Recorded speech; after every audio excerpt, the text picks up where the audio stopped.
Good evening. I'd like to call to order this regular meeting of the Round Lake Area School District Board of Education on August 5th, 2024 at 7:03 p.m. If I could get started first with a roll call, please. Mr. Francisco? Here. Mrs. Larson? Here. Mrs. McKinley? Here. Mr. DeVera? Here. Miss Lee? Here. Thank you. And first up, let's do Pledge of Allegiance.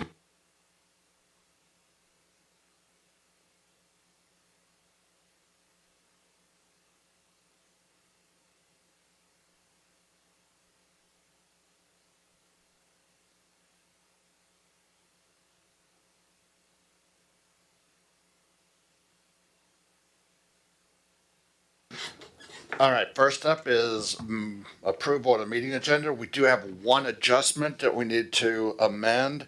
We will be removing Section 9, Introduction of Administration. That is just going to absolutely be stricken from it.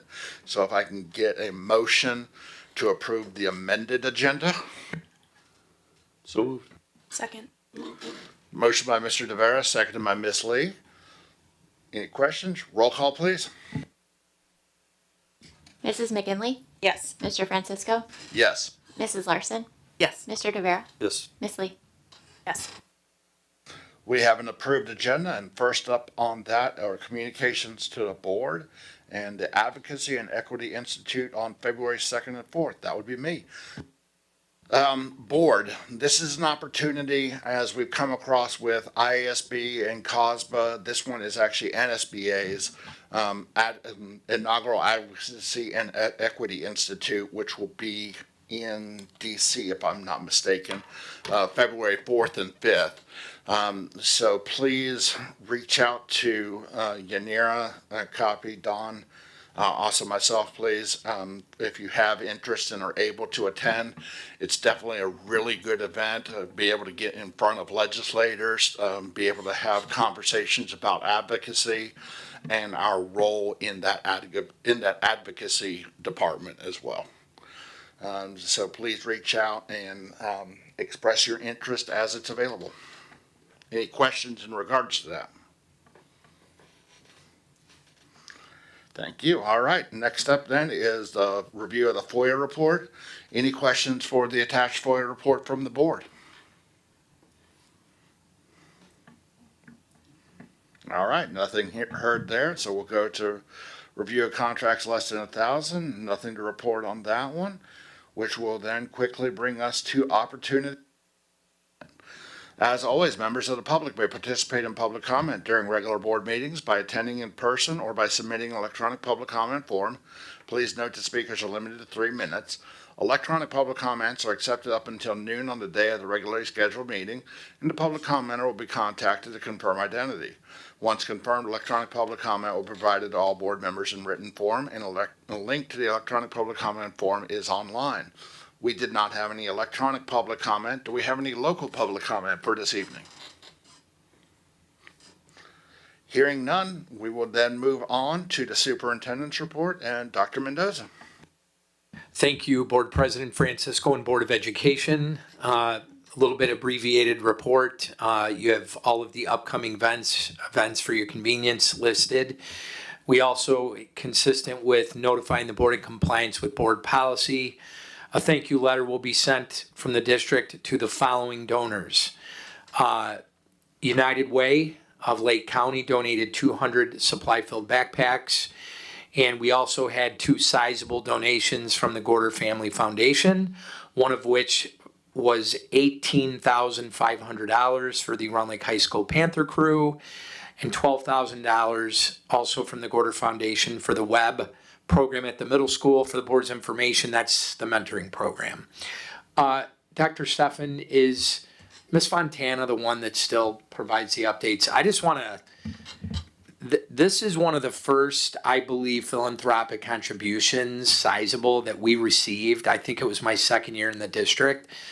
And I just want to call out Ms. Fontana because, to be frank, the level of detail, the updates she provides the foundation on this program at the onset when it happened and through today is one of the many reasons why they keep supporting the district. Is we're very transparent, we're very detail oriented in terms of what we share and how we're using the money.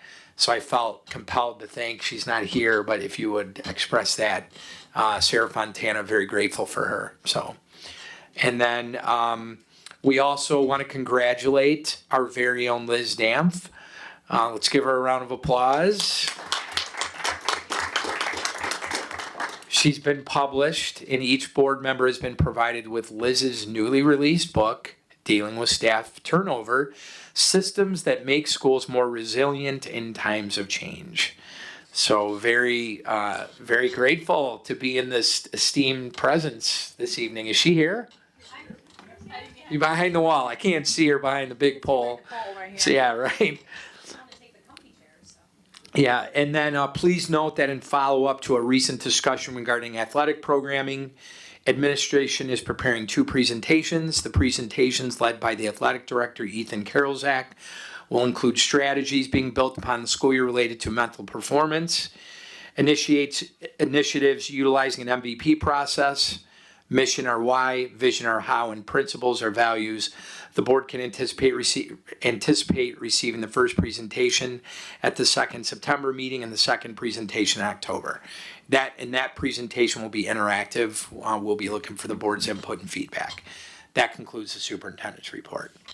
Thank you, Dr. Mendoza. I would just request, especially on the upcoming events, so we get those out onto calendar invites for the board especially, so that we can have those on our calendars. Thank you. Any additional questions for Dr. Mendoza? Hearing none, we will continue to move on. And next up is the Community Engagement Committee update. Ms. Lee? Okay, the Community Engagement Committee met tonight, and first on the agenda, we discussed the process for naming the high school mascot. I did not know that the mascot did not have a name. So the plan is to get the community involved, naming the mascot. We're going to form a committee that's going to include administration, students, board members, and Ms. LeBlanc. In this committee will establish and share guidelines and criteria for naming the mascot. There'll be an open submission period hopefully during the back to school bash with a QR code and a link on social media. The committee would go through names and review and shorten a list, and then it would be open for community voting, hopefully during homecoming week, with the plan to announce at the pep rally or homecoming game. We still need to determine committee meeting dates and how student representatives will be chosen, and that timeline is dependent on the community formation. There's homecoming is a bit a ways, but really not. It's going to be on us like that. Next up, Heather, did you want to add anything? Next up was the middle school and high school graduation ceremonies for 2025. Administration is proposing a change to the ceremony dates due to a holiday and staff availability. The date that they are recommending is for the middle school ceremonies Tuesday, May 20th, with high school graduation date of Wednesday, May 21st, with rescheduled weather dates for Thursday and Friday. Memorial Day weekend is the ceremonies, if they were when we usually have them, would fall on Memorial Day weekend, which can be a challenge. So the plan is to survey the community and bring back the results to the board in September to drive the conversation.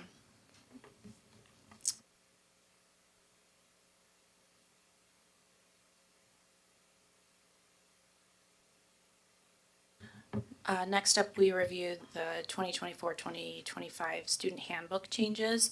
Those are all in your packet. I encourage you to read them.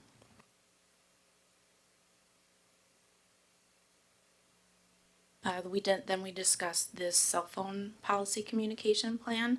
We're starting off the year with a new cell phone policy at the secondary level. The communication is going to focus on the reason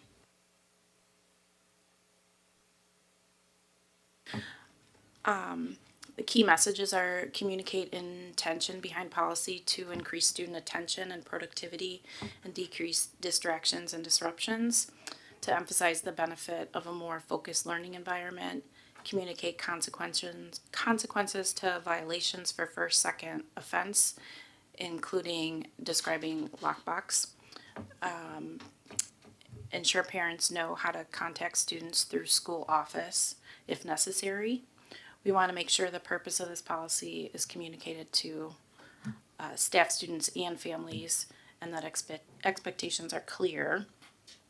Communications to families went out in July and August via social media and newsletters and emails. We're working on a link to the district website that should be up tomorrow. There's a great video on social media with Mr. Pete.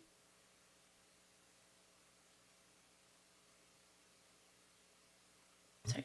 There will be an ongoing monitoring and evaluation system to see how it's all rolling out. Teachers will be expected to lead by example as well. It's hard to have the students put their phones away if they're going to be on their phones. There will be a grace period until the 19th. Anybody have anything to add?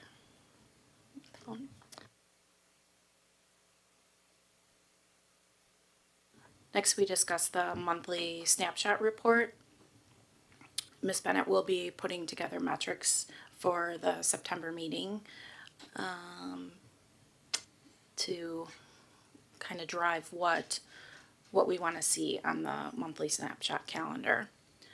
One item that was not on the agenda that was brought up was regarding homecoming planning process, inviting the alumni in the community, and Ms. Bennett will be bringing more information to us in September. Does anybody have anything else to add? And that is all for the community engagement. Thank you, Ms. Lee. Any additional questions? Hearing none, we'll move to approval of open meeting minutes. I need a motion to approve the July 15th, 2024 regular board meeting minutes. So moved. Second. Motion by Mr. Jewett, seconded by Ms. Lee. Any conversation?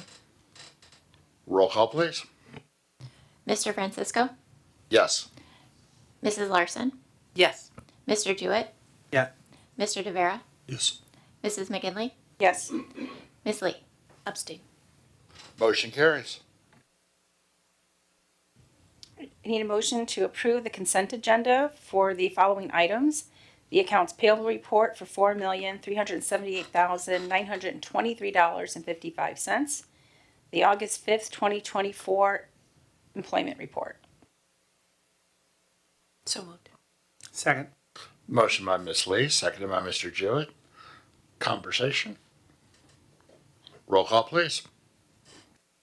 Mr. DeVera, Yes. Ms. Lee, Yes. Mr. Francisco, Yes. Mr. Jewett, Yes. Mrs. Larson, Yes. Mrs. McGinley.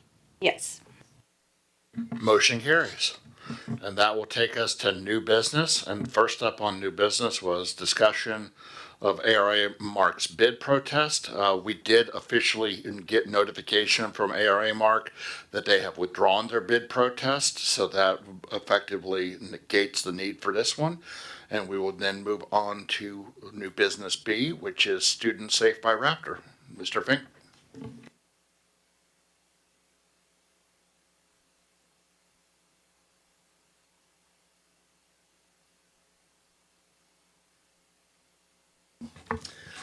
Hello. So the district's interested in selecting Student Safe by Raptor for its threat assessment process. This would replace our current process that we have.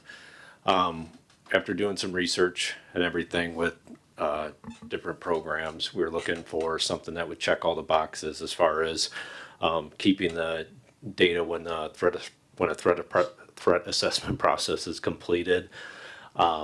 Someplace where it would house all the data, and also a process that would streamline the threat assessment where everyone would be doing the same thing and there would be rules applied to the threat assessment process, and it wouldn't let staff members and anyone else involved skip steps. So we were just kind of looking for a uniform process with everything. And Student Safe by Raptor definitely checked the boxes for a threat assessment piece of it.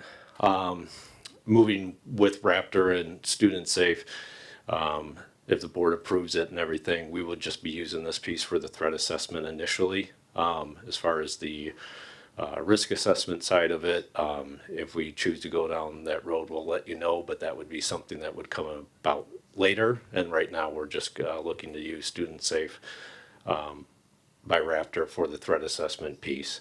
And like I said, this was something that we were looking that would check all the boxes and get us kind of where we'd be at with our threat assessment. And the big piece of it was looking to, when we have a follow-up on our threat assessment, this will allow us to track our follow-ups, which would anything that was decided in the threat assessment as far as counselors or whoever would follow up with the student, this would track it. And before, that was something that we were missing in our process of doing the threat assessment. With Student Safe, the initial cost for Student Safe would be $16,390. That would be the upfront cost, and then the annual reoccurring cost for Student Safe by Raptor would be $10,032, and that would all be covered by the safety department budget. And just a question, you were talking about a second part that you necessarily weren't rolling out right away, but is if you were to look to implement that, is that an additional cost down the road to add that, or is it included in this? That would be included with what we have. There would not be any additional cost to Student Safe with that. Thank you. Yeah, so this was also reviewed at our last finance meeting, and this was covered with Mr. Fink, and the finance committee is in support of this. And because as Mr. Fink mentioned, it's the follow-up with counselors and additional staff was kind of where the disconnect was happening without having such a software that we have. And we feel that is a vital piece. Like Mr. Fink said, it's vital tracking. That is internal. I know when we were reviewing it for the finance, we thought, like if a student transferred to another district, it would follow them, but it's really just all internal. Yeah, this is something that would just be internal with their district. So if they did a threat assessment in third grade, then when they got to middle school, if another one was done on the same student, then the middle school would be able to see that threat assessment was done on the student. And yes, it would just be an internal process. The training that's listed, do you anticipate using that training? Is that, because that's not included in the breakdown of the cost, correct? That's included in the initial cost for the startup. Yeah, the training is, a lot of our staff members have not had a threat assessment training of any kind. So we feel like that would be an important piece to add to this. So the training itself would be the add, but there would be no additional cost for that, right? No, the training is with the initial startup cost. We included that in there as just being an additional piece. The training, like through Raptor, you don't have to do that piece to do Student Safe. That's something they offer. But since we haven't had any training with our staff with threat assessment, we just thought it would be an important piece that they would be able to go through the training on this.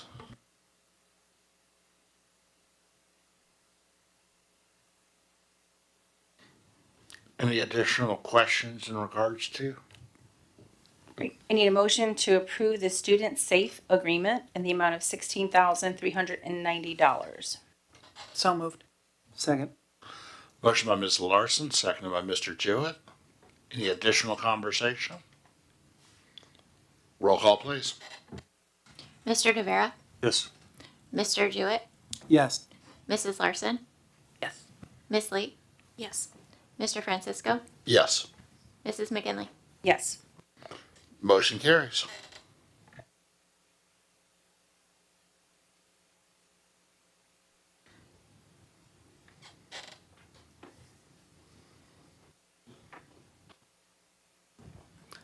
So, good evening. This memo is to request the board to approve an extended contract with Adelante Educational Specialist Group to provide professional development for the 24-25 school year. This request will result in expenditures in the amount of $21,000 and will be budgeted to the Title III grant. During the FY24 school year, the board approved a contract with Adelante Educational Specialist Group to provide professional development to our multilingual staff. They had a great experience through that professional development, and we're requesting 6 additional days to provide training in bilingual strategies or biliteracy strategies during the FY25 school year. So I know the question came up from finances, because as Dr. Apgar mentioned, the board had already approved training and bringing this forward. What prompted the additional training? It's really because of the need and the want by staff. Because it is a lot of money, but it is out of Title III. It's still money that's being spent. So we just asked the evaluation process to make sure that we try to cover these things. Now, I know desire and want from staff is not always projected or able to be projected, but that's why this one came about.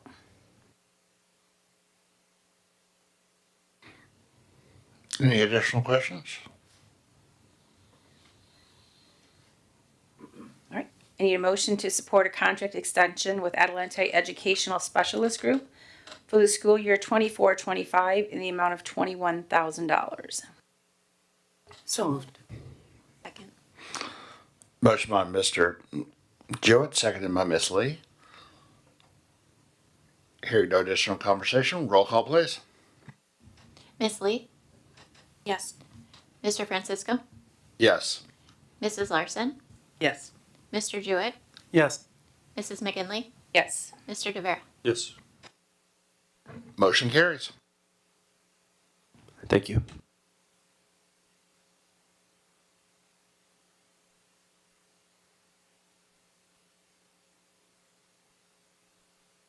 Good evening. This request is for the approval of the adoption of Omela as a platform for activities and athletics. At this time, Clubs and Activities utilizes just Google Sheets to keep track of participation and club members. And there's many different platforms that are used for fundraising and collecting money and ticketing and all of those kind of things that go along with activities. In doing some research, Omela was one of the top kind of platforms that we were looking at. It was created by the founders of Remind, which we utilize currently in the district for two-way communication with students for clubs and activities and different groups. It is a tool that can help us organize some of the registration for clubs and activities, which we don't already have. It can also help us with checking in not only at club meetings, but also at events like dances and other events so that we can keep track of how many students are actually participating, which is part of the new strategic goal and strategic plan. There are some considerations that we did discuss at the finance committee meeting about the fees. There is that credit card fee, but you're not required to use a credit card. They are currently working on doing Venmo and Apple Pay and Google Pay. Also, they have the free bank transfer, so you can put your bank information in and you can transfer the money via your bank. Also, students can still pay by check and cash. They may just fill out the registration information online on Omela and they just click I'm paying in cash, and then they would get an email saying, hey, don't forget to bring your money in, and then the sponsors could then follow up with them about making sure that they would bring their money in and pay for those things. There was also another concern about the optional tip portion of it, and we had decided that we will not be using that. We will absorb the $1.99 fee for that. And that's for each use though. So like if you use it for homecoming, if athletics use it for football, it's per thing, not just a flat $1.99. Correct. It would be for each use. So yes, we feel that would be a better use instead of the tipping situation. And so the company keeps that $1.99? Yes. That's how they make their money. because I did some vetting of it, of how are they making money when they're offering it for free? And it's the tipping. So they're not offering it for free. Check. Yeah, it's really not for free. There's no contract, there's no monthly subscription or any of that type of fee that the district gets locked into. They make their money off hoping that we would use the tipping. So buy your prom tickets. Hey, would you like to give a tip? No, I wouldn't. It's an interesting business model. It is very interesting. And in doing research, a lot of groups are moving towards this for the online payment. And it's a weird thing. Like I've been talking to a couple different groups and I'm like, that's a normal thing now. And it's just it's weird. So we're just not going to be using that at all. And like Mr. Grady McGinley said, there's no contract. We're going to try it at the secondary level, see how we like it. We're not locked into anything. Revisit it in like January. I can bring some information to the board again at that time and to determine what we want to do moving forward and see if we want to expand it to an elementary use. Yeah, I think the board should be interested in seeing how we're using it and how it's being used. So where do we use it across the district and the secondary level? So bring that back to us.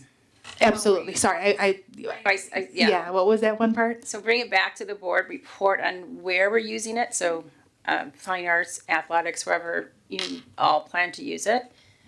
And then, because we're going to see where that fee's getting absorbed and still see how the kids are paying. Are they really utilizing this platform for payment, or are we really utilizing it to house the data? Absolutely. Yeah, those are all the pieces. And what's nice is they give a lot of reports out about it. And we can get weekly updates as to how, how many payments are being made, how the payments are being made. Also, Dr. Kibbins brought up too, we did vet it too, and we made sure that their banking is FDIC insured. They do have insurance on there, so that way, if something, God forbid, were to happen, the student's money and the family's money is secure and safe. And we also have individual insurance, naming Round Lake School District as an additional insured from their policy as well.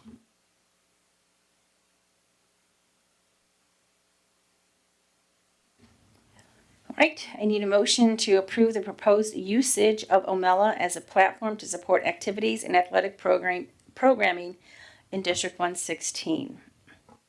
So moved. Second. Motion by Mr. Jewett, seconded by Ms. Lee.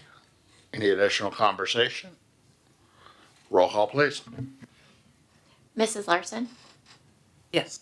Mr. Jewett, Yes. Mrs. McGinley, Yes. Mr. DeVera, Yes.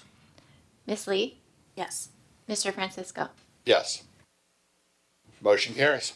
Thank you so much.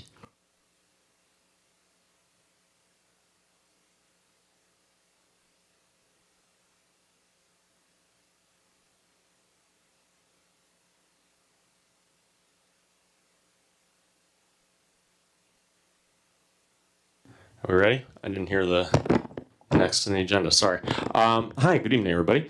We're here to inform you and request that you consider and approve at the next board meeting the tradition we started last year of having fireworks at both the Back to School Bash, which will be on August 23rd, and at Homecoming, which will be on October 4th.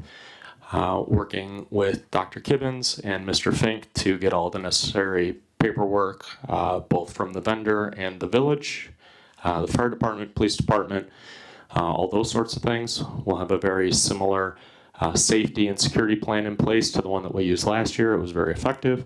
Hopefully a little bit less windy than it was last year, but we're excited to bring this opportunity to our students and our community.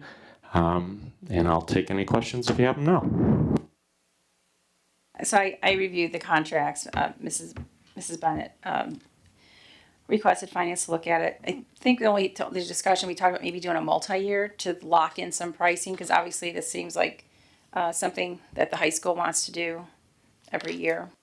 Yeah, I have reached out to the president of the company. He hasn't said no exactly, but I get the feeling that He's going to. I don't know how familiar you are with Mad Bombers fireworks. They do most of the 4th of Julys in Lake County.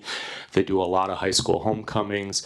They're not hurting for business, and he's worried about unpredictable overhead. Their prices have increased each of the last 5 years in a row. So I think he's of the standpoint that a multi-year contract is not necessarily in his best business interest. He hasn't said no yet, so I'm still working that. But I spoke with his assistant today, and he said that he would have Randy, that's the guy in charge, reach out to me tomorrow. So I will make sure to update you as I have that information. But yes, we are pursuing a 2 or 3 year deal to try and lock in the price. Yeah, it just never hurts to ask. I agree. And just as clarification, the actual request will be coming on the August 19th meeting, Yes, sir. and that will have enough time, assuming approval on the 19th, for the contract to get locked in order to do it on the 23rd. Yeah, my understanding is we're waiting for your approval, and then we're good to go. So I've sent a letter of intent pending Board of Education approval on August 19th. We would be moving forward, and they were comfortable with that. So they're holding the date for us pending your approval on the 19th. I think our repeated business helps. Yeah, no, definitely agree. I was just, yeah. Thank you. Any additional questions? Thank you, everyone.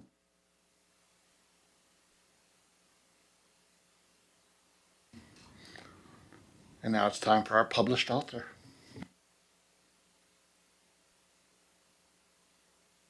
Good evening, everyone. So as you know, we are embarking on a PLC reset at the secondary level. So basically, this is a twofold purpose. Firstly, we're trying to reinforce PLC best practices for all staff to leverage and improve student outcomes. Secondly, we're trying to make sure that any staff who didn't attend the initial PLC training, which was well over a decade ago, get that training.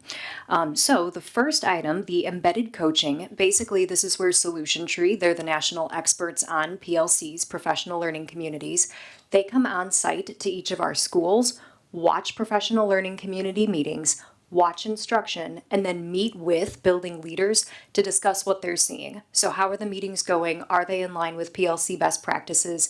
And are we seeing those discussions translate into instruction? In other words, are PLCs making a difference on teaching? So that is embedded coaching. Did you want me to discuss the principal virtual coaching as well right now? Yeah, go ahead and hit both of them together. Principal virtual coaching, it's exactly what it sounds like. So in this, a Solution Tree trained coach works one-on-one with our principals and assistant principals for direct instruction at each of the secondary schools. And they meet once per month for an hour. They talk about the implementation of PLCs in that building. So how things are going beyond just the meetings themselves. What are the discussions like? What is student data showing? And what are we seeing in classrooms? So it's meant to help guide building leaders as they really try and make a culture shift in their building from a current practicing administrator who has done it before in their school successfully. Thank you. Any questions? I would just add that these were both reviewed at finance as well with Ms. Stamp, and everything looks good.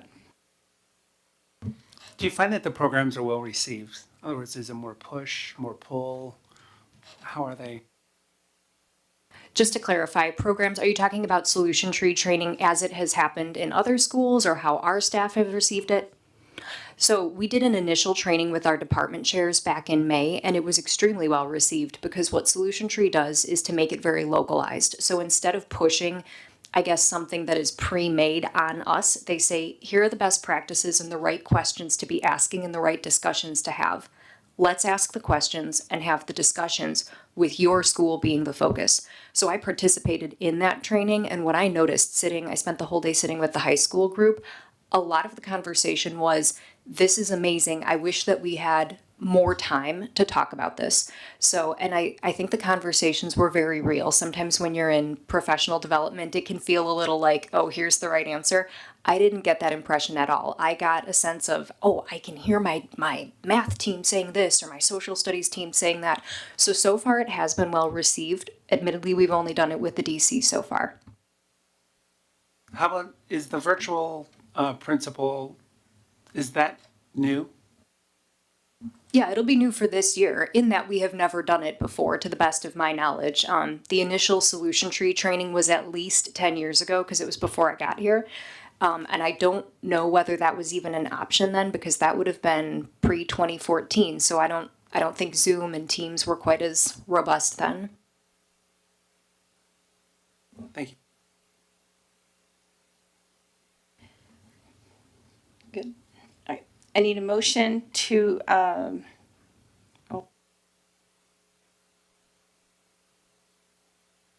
need a motion to approve the contract in support of Solution Tree embedded coaching for staff. So moved. Second. Motion by Mr. Francisco, seconded by Mr. Jewett. Any additional conversation? Roll call, please. Mrs. Larson, Yes. Miss Lee, Yes. Mr. Rivera, Yes. Mrs. McGinley, Yes. Mr. Francisco, Yes. Mr. Jewett. Yes. Motion carries. I need a motion to approve the Solution Tree contract for principal virtual coaching in the amount of $7,990. So, second. Motion by Mr. Rivera, seconded by Mr. Jewett. Hearing no additional questions, roll call, please. Mr. Francisco, Yes. Mrs. Larson, Yes. Mr. Jewett, Yes. Mrs. McGinley, Yes. Miss Lee, Yes. Mr. Rivera. Yes. Motion carries. Thank you. Thank you. All right, and next up is the first reading of board policy. Board, any questions in what was in the reading? And Ms. Bennett, do you have any highlights you want to hit on the first reading for us? So this one's pretty simple. I expect another one that's a little bit more robust coming here in just a few weeks for the fall. But I do have some notes just to make at the bottom. So the top section is really all that was recommended through press. And then those on the bottom are naming new individuals as complaint managers. So we had a Title IX training today with our attorneys at our admin meeting. And based on those discussions, we will be making some changes to who is listed for non-discrimination coordinator, and we'll be adding an additional Title IX coordinator. Right now, Dr. Dan Schuth is listed as the Title IX coordinator. We'll be adding Dr. Eric Apgar. So Dr. Schuth will handle all staff-related matters, and then Dr. Apgar will handle all student-related matters. And I believe those will, that's it for now. Any additional questions from the board on the first reading? All right, hearing none, we'll move to positive occurrences. I'll step in. I got a chance over the weekend to attend the IASB Board President's Academy, and that's the first year that they've put that together. Good networking and ability to converse and share wisdom and information. I forwarded over a hard copy of some bullet points, and we'll talk more about it at a future meeting when I recap on that. But that was very good, and looking forward to the COSBA federal advocacy.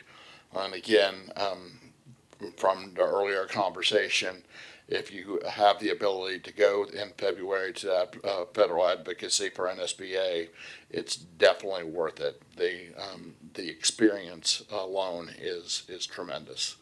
So definitely would recommend. Any additional positive occurrences across the board?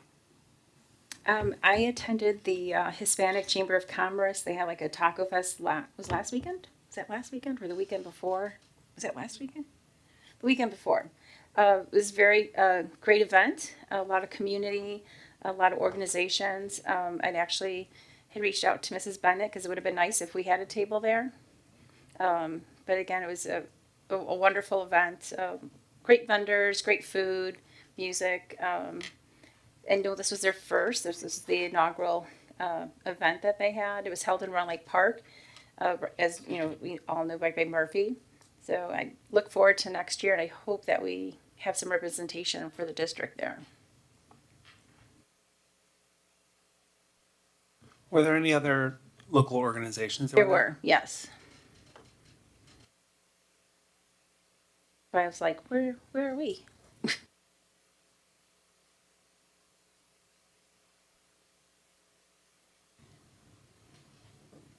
All right, hearing no additional positive occurrences, move to future agenda items. Anyone have anything they would like to have added to the agenda items coming forward? May I ask the board just to confirm that you are in fact okay with running 2 board meetings in June and July? Yes. Is that, just so we'll bring a revised calendar back, is that right, Ms. Bennett? So then, I just want to make sure we proceed, so that was mine. Yeah, because June, yeah, that's right, because June would be this calendar, July would actually be the following calendar. Yeah, absolutely. And we actually also talked about that for community relations, getting that on a monthly calendar as well, so.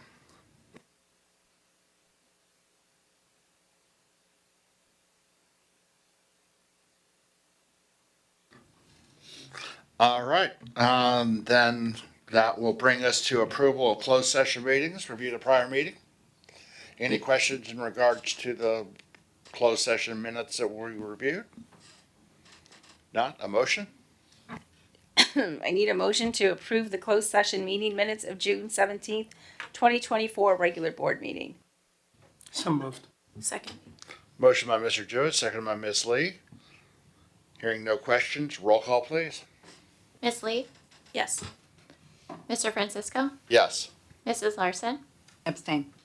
Mr. Jewett, Yeah. Mrs. McGinley, Yes. Mr. DeVera. Yes. Motion carries. And that will bring us to, I need a motion to convene in closed session as permitted by statute 5 ILCS 120/2 for the purpose of discussing the following: employment matters 5 ILCS 120/2C1, real estate matters 5 ILCS 120/2C5, closed meeting minutes 5 ILCS 120/2C21, and litigation 5 ILCS 120/2C11. So moved. Second. Motion by Ms. Larson, seconded by Mr. Jewett. Roll call, please. Mr. Francisco, Yes. Mrs. Larson, Yes. Mrs. McGinley, Yes. Mr. DeVera, Yes. Mr. Jewett, Yes. Ms. Lee. Yes. Motion carries. That will take us to closed session, and that will conclude our open session for this evening. Thank you all who attended online. Thank you all who attended in person. We will have our next meeting on August 19th at 7 p.m. and look forward to your attendance at that time. Everyone have a great evening.